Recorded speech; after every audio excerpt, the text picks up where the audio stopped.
দর্শক, জাতীয় পার্টির বর্তমানে যে পার্টিগুলা বর্তমানে যদি মাঠ ঠিকমতো চষে বেড়ায় অবশ্যই সফল হবে।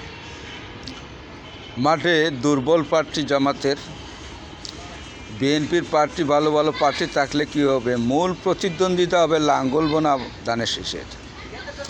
আমাদের প্রার্থীদের এই ধরনের বিষয়গুলা অন্ততপক্ষে অনুধাবন করা প্রয়োজন। তৃণমূল থেকে যেভাবে গড়িয়ে ওঠা এবার যে প্রার্থীগুলো হয়েছে, একটাও দালাল কেন্দ্রিক নয়, সুবিধাবাদী নয়।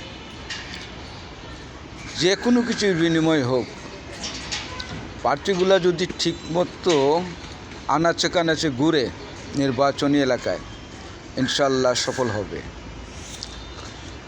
কেন্দ্র আপনাকে গড়ে তুলে ভোট দেবে না, কেন্দ্রের দায়িত্ব আছে। কেন্দ্র শুধু দেখাভাল করবে, আর কিছু না। কেন্দ্র কাজ করবে আপনার জন্য, আপনি কাজ করতে হবে মাঠে, সেটাই নিয়ম।